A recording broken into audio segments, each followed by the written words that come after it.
Chapitre 27. Les mondes à venir. Plusieurs astres de la famille solaire augmentent de taille, ce qui a pour effet de faire croître proportionnellement la puissante magnétosphère du Soleil, ainsi que son activité qui est celle de sa grande jeunesse.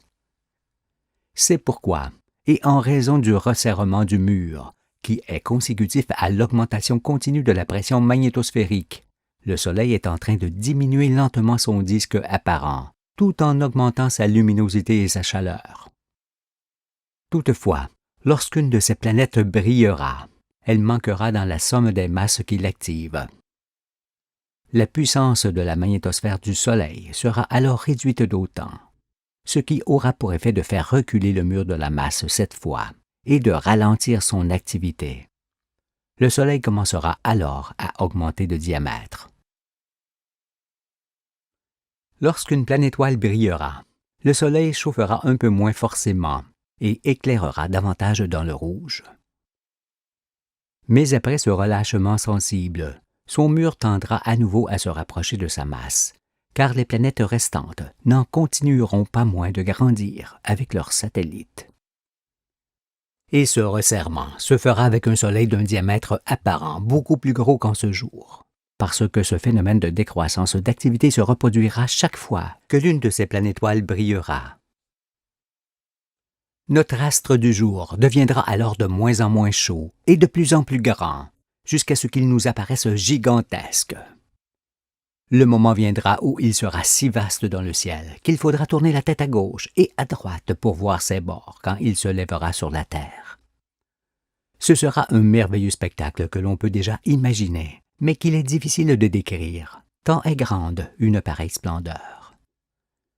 Il est certain cependant que son activité électromagnétique l'obligera à changer de la sorte.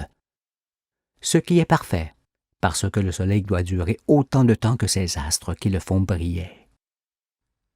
C'est ici l'une des nombreuses perfections de l'électromagnétisme, voulant que l'un existe par l'autre dans une même durée, pour faire vivre un monde. Chacune à leur tour, les planétoiles solaires deviendront des étoiles à part entière. Cela se produira pendant le long chemin de vie du Soleil, qui remonte avec la Terre et ses servantes, Mars, Vénus, Mercure, la Lune, vers la région du cœur de la roue. Et bien que les planétoiles s'éclaireront soudainement, le Soleil changera lentement en réponse, parce qu'une étoile nouvelle a encore besoin de sa mère dans ses débuts, et continue de la solliciter par l'anneau sur lequel elle évolue. L'activité électromagnétique s'exerce ainsi dans la souplesse et avec douceur. C'est pourquoi chaque fois qu'une planétoile brillera dans le ciel, le Soleil s'assiera lentement dans une nouvelle allure de fonctionnement.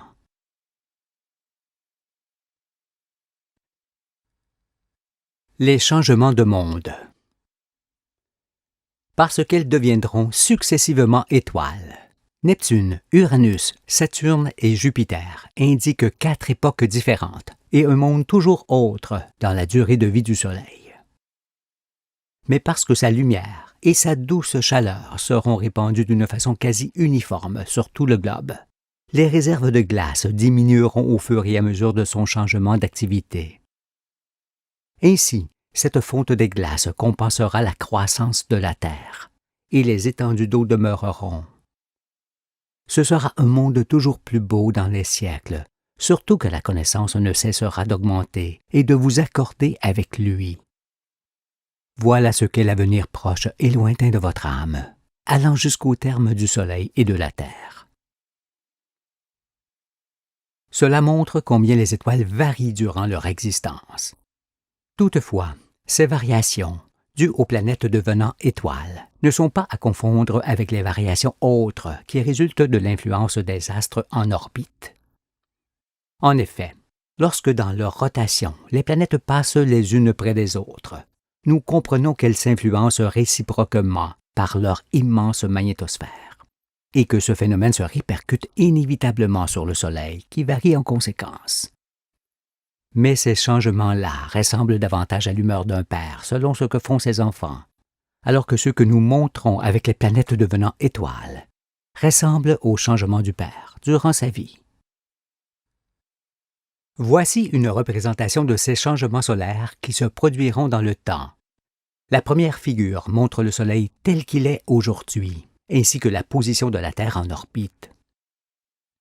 Ensuite, chaque figure successive le représente avec Neptune, puis Uranus, puis Saturne, puis Jupiter en moins dans sa famille, d'où la progressive augmentation de son disque.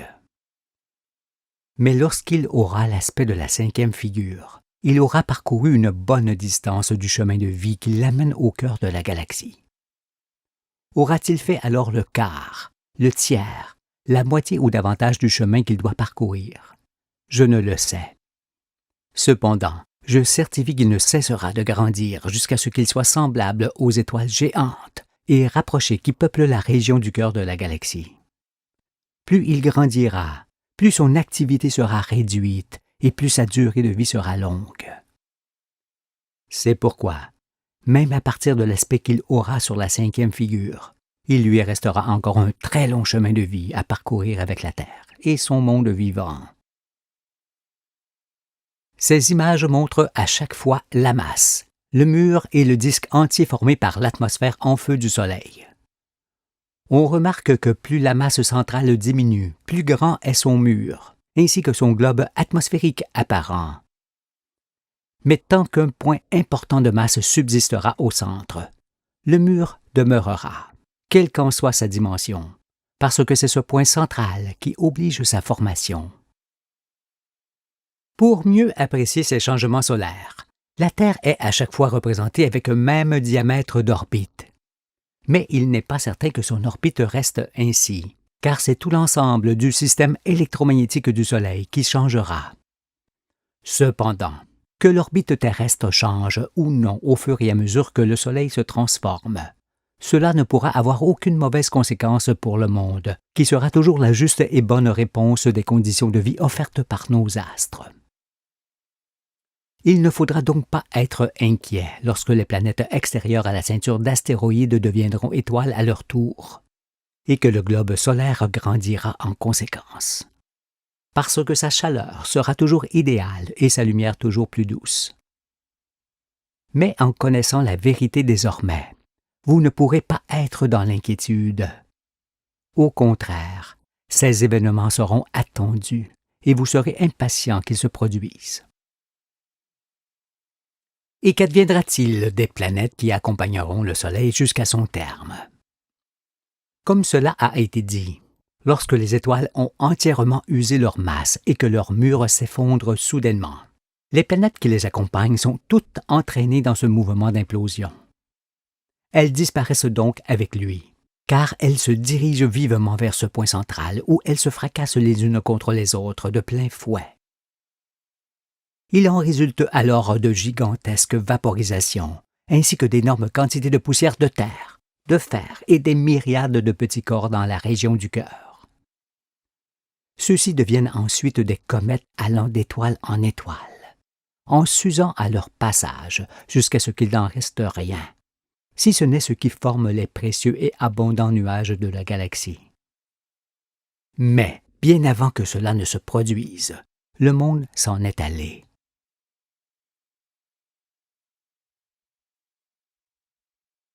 Nos étoiles doubles. Lorsque Neptune s'éclairera, on la verra dans la journée comme une très grosse étoile, mais plus petite que le Soleil. Et nul n'aura peur, comme c'eût été le cas sans la connaissance de la vérité. Quand cela arrivera, il faudra penser à ce que nous avons évoqué précédemment et être dans l'allégresse devant cet accroissement de l'épanouissement de la vie. Si les hommes ont toujours eu peur des phénomènes du ciel, c'est qu'ils ne comprenaient pas ce qui se produisait avec les astres qui sont au service de la vie. Or, on ne risque absolument rien sur cette terre, ni des phénomènes de l'électromagnétisme, ni des anges qui remplissent la roue. Non, tu créas la terre pour qu'elle soit notre plaisir et notre joie, et non pour que les hommes disparaissent par des phénomènes indépendants de leur volonté, auxquels ils ne pourraient échapper. C'est pourquoi, dès après les jours difficiles qui viennent et dont seuls les hommes sont responsables, le monde vivra paisiblement à l'abri de tout danger. Dans les temps à venir, il y aura souvent 2 étoiles côte à côte dans la famille solaire. L'une sera le Soleil et l'autre l'une de ses planétoiles qui brillera à son tour. Ainsi, on entrera à nouveau dans le monde des étoiles doubles. Et cela durera longtemps, le temps qu'il faudra pour qu'elles s'éloignent l'une de l'autre. Mais les conditions de vie changeront, car le Soleil changera lui aussi. Cependant, quelles que soient ces nouvelles conditions de vie, les créatures en seront toujours la réponse selon la science du Tout-Puissant, dont on ne peut sonder l'intelligence. En vérité, je vous le dis, toutes ces manifestations dans le ciel ne seront nullement la régression des conditions de vie, mais leur expansion à l'infini qui fera croître toujours plus le bonheur de l'existence. Ne vous attendez donc à rien de mauvais sur la terre et dans le ciel, mais au contraire à l'épanouissement de la vie, qui est indispensable aux renaissances et au monde nouveau. Vous ne connaissez qu'un aspect du monde, qui est celui des commencements. Il y en aura d'autres, cependant, que vous ne pouvez définir à l'avance, mais que vous pouvez pressentir désormais en étant éclairé. La destinée dans l'au-delà. Comme on vient de le voir, le soleil grossira et deviendra de plus en plus rouge. Le monde se trouvera alors dans une lumière magnifique que l'on peut déjà se représenter. Par incidence, les couleurs et les conditions de vie changeront sur Terre, ainsi que les créatures. Plus rien ne sera alors pareil dans cette marche qui conduit les hommes dans des mondes toujours plus merveilleux. Il s'agit des mondes de l'au-delà, au-delà d'ici, qui se trouvent sur le chemin de vie du Soleil, et des mondes terrestres que votre âme vous fera connaître avec des renaissances corporelles successives. Voilà votre avenir, qui ne dépend nullement des doctrines et des œuvres humaines, mais qui dépend seulement de la force céleste qui prédétermine, crée, anime et régit toutes choses. Si, par l'esprit, vous suivez le travail des astres, le temps n'aura aucune signification à vos yeux, car vous pourrez aller des sources à la mer comme bon vous semble, et du bord jusqu'au cœur de la galaxie, si tel est votre désir. Il suffit de suivre l'électromagnétisme dans ses œuvres. Et viendra le jour où vous parviendrez à exclure le temps avec aisance comme je le fais. Alors vous pourrez voir comme moi les images du chemin de vie où il n'y a que douceur et allégresse, et vos pensées vous rempliront d'amour pour celui par qui tout existe. Associez donc les changements à venir du soleil avec le chemin de la vie, qui est aussi l'arbre de vie et la destinée de votre âme, si vous prenez part à la résurrection des morts aujourd'hui.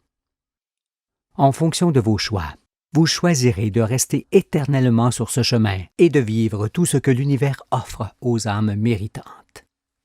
Car vous êtes responsable de votre destin, qui est sans fin si vous êtes dans le mérite de conserver la vie que Dieu vous a donnée. Voici, en une seule image, les changements solaires et les mondes du futur, ainsi que le chemin de vie de votre âme, si vous résistez aux tentations pouvant vous perdre. Abstenez-vous donc de dire « La destinée de chaque homme est tracée par avance, et quoi que l'on fasse, on ne peut rien changer. » Un funambule marchant sur un fil a aussi sa destinée tracée devant lui, et il ne dit pas « Quoi que je fasse, je ne peux rien changer pour moi. » Non, il sait qu'en conservant l'équilibre, il restera debout et que, dans le cas contraire, il tombera. En ce qui concerne le chemin de vie, qui est effectivement la destinée de chacun, c'est semblable. En pratiquant le bien, vous resterez debout et le suivrez, alors qu'en pratiquant le mal, vous chuterez et en sortirez définitivement. C'est aussi cela la vérité et la raison de la connaître. Si vous n'étiez point maître de votre destinée, cela signifierait que le choix de bien faire ou de mal faire vous serait enlevé. Vous seriez alors irresponsable dans tous les domaines de la vie, et l'intelligence de l'homme ne serait pas nécessaire ni n'existerait. Faites donc preuve de la même lucidité que l'acrobate, en utilisant la loi du ciel comme balancier pour garder l'équilibre. Alors vous marcherez tout au long du chemin sans jamais tomber. Comme on le voit sur cette image, la durée de vie du Soleil équivaut au temps qu'il mettra pour parcourir toute la branche de la galaxie. Pour le moment, il est avec la Terre tout en bas de cette branche, car il ne brille pas depuis 5 milliards d'années comme les intelligents vous le cornent bruyamment et constamment aux oreilles, mais depuis un peu moins de 200 000 ans. Avec les va-et-vient de la Terre qui déterminèrent ces époques, on en acquérera la certitude. Mais qu'est-ce que 200 000 ans représentent dans la durée de vie des astres et du monde? Ils sont comme le premier souffle d'un enfant dans le nombre de souffles de la durée de ses jours. Telle est l'exactitude des temps éternels dans lesquels je vous amène si votre âme est dans le mérite de continuer son existence. Aurez-vous alors toujours le cœur à vous opposer à mon baptême devant les merveilles que je montre? Cela ne vaut-il pas quelques réprimandes? Heureux les yeux qui voient ce que vous voyez, car je vous dis que beaucoup de prophètes et de rois ont désiré voir ce que vous voyez, et ne l'ont pas vu, entendre ce que vous entendez, et ne l'ont pas entendu. Aujourd'hui, c'est l'accomplissement de cette parole de Jésus, qui montre également que la vérité était à découvrir. Pour ensevelir ce que j'explique sur les mondes à venir, ne faudrait-il pas invalider ce que j'enseigne sur l'électromagnétisme? Et avec quoi pourrait-on ôter la parole du Fils, qui est parole de Dieu? On ne peut le faire avec les éléments de l'activité de l'aimant, ni avec la tache ovale et rouge de Jupiter, ni avec ses satellites, ni avec son atmosphère qui explosera, ni avec la couronne de vapeur qui s'éloignera de lui, ni avec le Soleil, ni avec les étoiles doubles, ni avec quoi que ce soit d'autre, parce que tout le réel s'y oppose. Et pourquoi voudrait-on anéantir ce que je montre sur l'univers? N'est-ce point éclairant et conforme à l'espérance de vos âmes? Confortez-le au contraire pour faire disparaître la pesanteur de l'ignorance. En survie sous les menaces des incirconcis qui règnent dans le monde, vous étiez aveuglés, apeurés, perdus et sans but, alors qu'avec mon baptême, vos yeux s'ouvrent et votre espoir renaît. Mais en vérité, vous êtes descendus vers ce jour de lumière depuis les sources originelles. C'est pourquoi je puis restaurer votre âme, en vous montrant pour l'instant et par la suite tout ce que le Créateur lui réserve par les renaissances auxquelles elle prendra part. N'est-ce point là ce que vous espériez connaître un jour? Devant l'ampleur et la magnificence de ce qui est placé sous vos yeux aujourd'hui, que valent vos projets d'avenir? Les recommencements. Nous savons maintenant que les planètes et le Soleil cesseront ensemble leur existence. Mais quand vient ce moment ultime, il y a déjà longtemps que les conditions de vie se sont éteintes et qu'il n'y a plus d'êtres vivants. C'est pourquoi, jusqu'au terme du chemin de vie spiralé, on ne trouve que les anges qui sont devenus comme Dieu. Et j'ai entendu que, bien avant la fin de leur étoile, ils s'en vont recommencer ce chemin pour vivre ce qu'ils n'ont point encore vécu.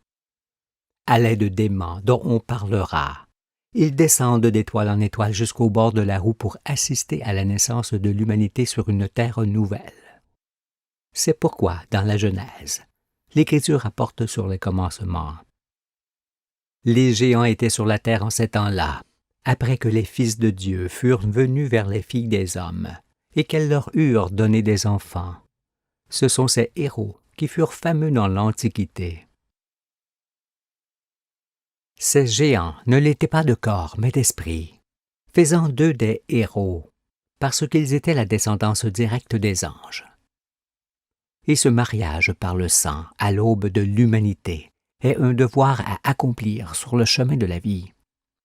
Ensuite, quand ces anges ne sont plus, il n'y en a point d'autres qui se manifestent, car l'homme doit devenir ange lui-même, comme cela se produit aujourd'hui. Toi le circoncis, tu marches vers le bonheur sans savoir que ton âme est un fruit qui te donnera un corps autant de fois que nécessaire. pour te rassasier de toutes les merveilles à venir.